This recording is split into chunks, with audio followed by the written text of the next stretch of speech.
Have you ever wondered why you're having so much trouble getting started with your portrait drawings?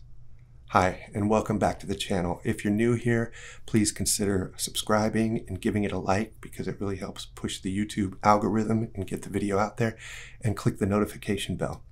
So when we're starting off on a portrait drawing, there are several things that can trip us up right away. Could be your proportions, line quality, or maybe things just don't look connected. Well, today I'm going to show you several specific and actionable methods for getting your portraits off to a good start. You can start using this stuff right now. So let's jump in.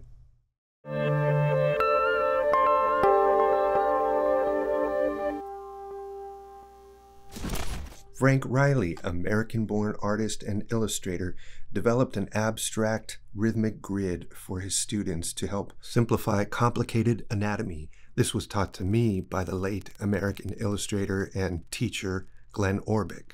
There are no Latin terms here to memorize.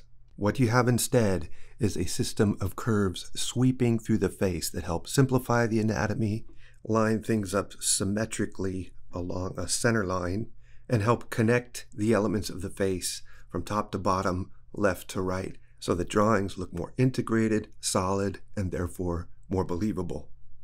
Andrew Loomis, American illustrator, author, and art instructor, developed a system for drawing the head quite well known in the art world, called, you guessed it, the Loomis method, made famous in his book, Drawing the Head and Hands. And since the late 50s, when it was written, it's really developed into one of the go-to methods. I'd say easily one of the top 3 methods for learning how to draw the head in the art world. However, despite its worldwide reputation, the Loomis method was not something I took well to as a young artist learning to draw the head. Let me show you what I mean. First, you start with an innocent-looking tennis ball, drive a nail through it, draw some confusing lines around it, then flip it over for no apparent reason, then pretend something's missing, and then lop off one of the sides with a knife. Whoa, whoa, whoa. You lost me right there, bro. Why you gotta do us like that, Loomy? You know it's never right to hurt the model or put a knife to the model for the sake of art. You leave me no choice. I'm out. Moving right along. Next up is perhaps my favorite method for blocking in the head that I picked up from Charles Hu over at 3 Kick Studios. He's a fantastic instructor, especially when it comes to anatomy and figure drawing. The strength of this method, in my opinion, is that it uniquely combines the rhythms with the planes in a powerful way and really helps speed up the blocking process while keeping things looking tight, solid, and connected. If you're interested in this method, I cover it in my portrait drawing course, link in the description. Up next is John Asaro, American illustrator and art instructor, best known for his dancers, figurative work, Mother and Children on the Beach series, portraiture, anatomy, and amazing color work, as exemplified in these examples shown here. And yet there's one other thing that John Asaro created that's relevant to us who study portrait drawing and painting, and that is what is commonly referred to as the Asaro head. Shown here, it's quite effective for teaching because it has a complex side and a simple side, pairing low resolution with complexity, making it ideal for academic study of drawing the human head.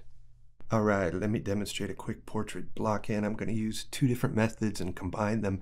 Now, as much as I poked fun at the Loomis method earlier in the video, the truth is I have grown to appreciate it over the years and use it more now today than I ever did. So I'm going to combine Loomis with the Reilly rhythms. All right, let's see how it goes.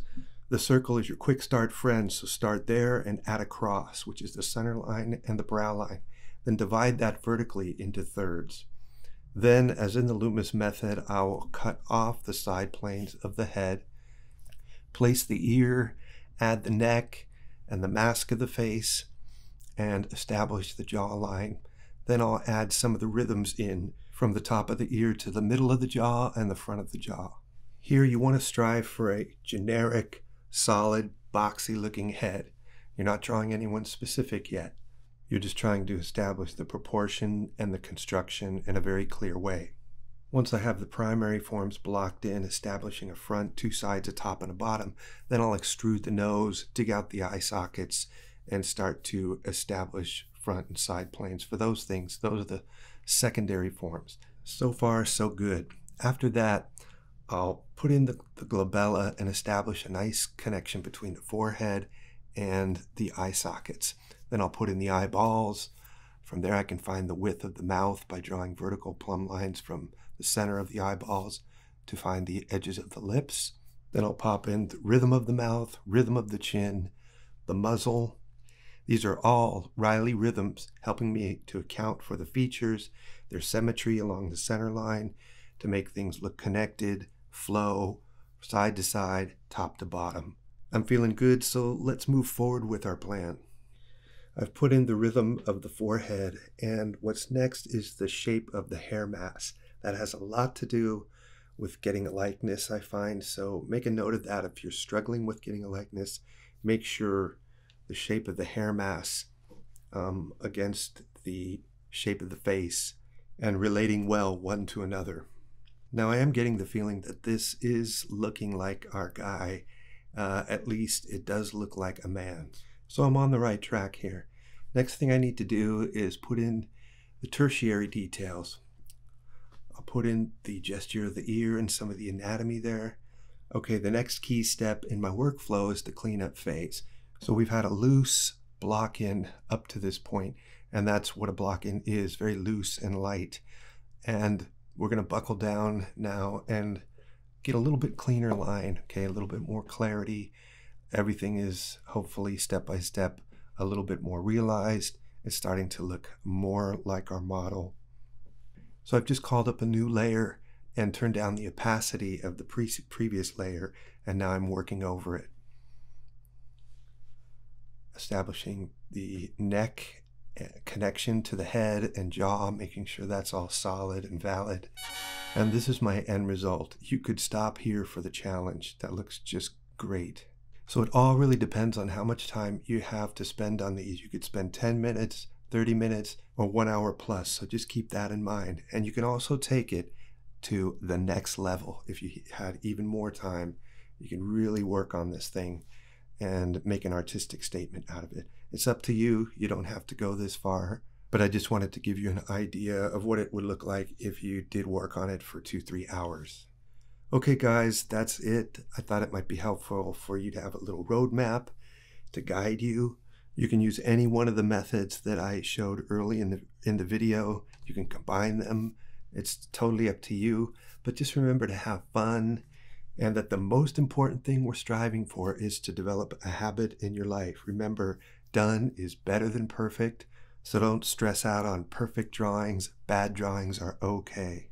All right, so let's get this habit. Okay, I'll see you guys soon.